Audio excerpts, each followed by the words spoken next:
Hi, it's Sayaka. First question. Any guess where this is?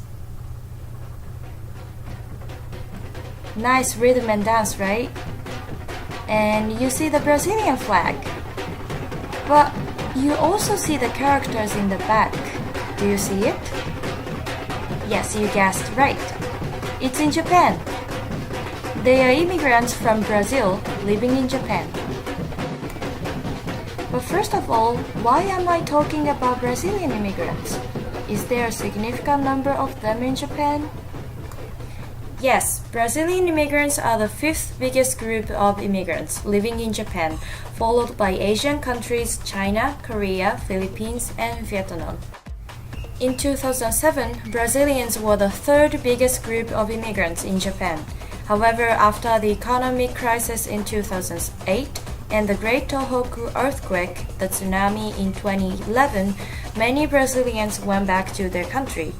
However, until today, it is one of the biggest group of immigrants. Why are there so many Brazilians? Why did they choose to go all the way to Japan from the opposite side of the world? Here's why. In 1908, 781 Japanese migrated to Brazil. At the time, Japan was going through significant changes of politics, society, and economy. For Japanese migrated to Brazil, Brazil was a promised land, where they believed to have a better life. They were originally planning to work hard, save money, and return to Japan. In reality, many of them never returned. About 80 years later, in the 1990s, the Japanese government reformed the Immigration Control and Refugee Recognition Act. This encouraged Nikkei from Latin America to immigrate to Japan. Oh, important word. Nikkei signifies the Japanese immigrants from Japan and their descendants that reside in a foreign country. Not only was the law reformed, but there were also several push and pull factors that encouraged Brazilians to migrate to Japan.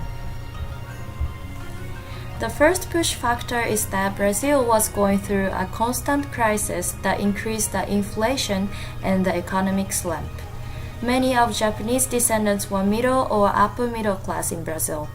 However, due to this economic crisis, they were afraid of being demoted to the lower class. The second push factor is that there are big income disparities between Japan and Brazil.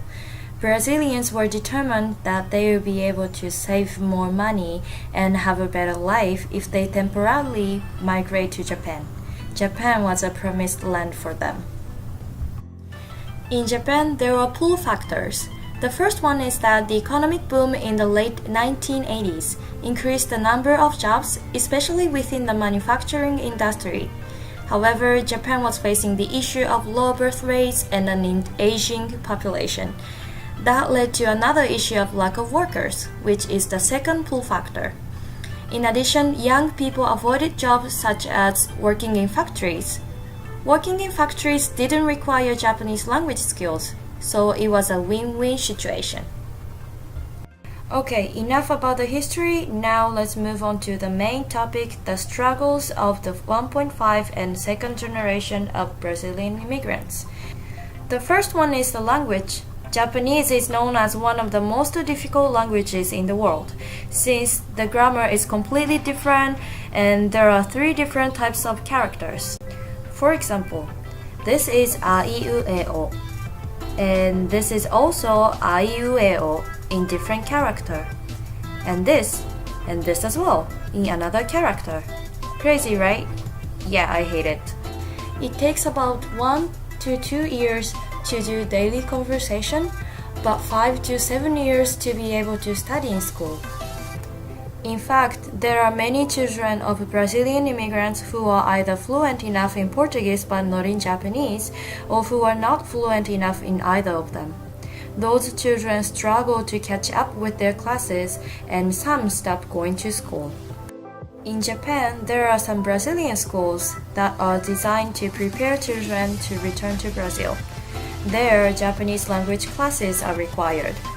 Although it's required, many of the students skip the class because they have their own Brazilian community that they don't need Japanese at all. Even though the schools are designed to prepare them to return, many decide to stay. And because they did not learn Japanese that much, job opportunities are very limited for them. The other struggle is the identity crisis. Those children who are born and grew up in Japan do not know the real Brazil. What they know about Brazil is what their parents told them about. In addition, some children don't speak Portuguese that fluent.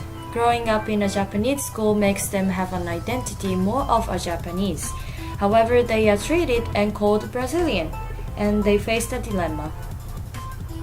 Children who were born in Brazil and who migrated to Japan in their early age struggle adapting to the Japanese school system. In Japan, people follow the crowd and the school doesn't encourage individualism. The peer pressure is coming most of the time from friends, not the teachers. As a result, they try to hide that they are Brazilians and try to act more like Japanese, and their individual character is restrained.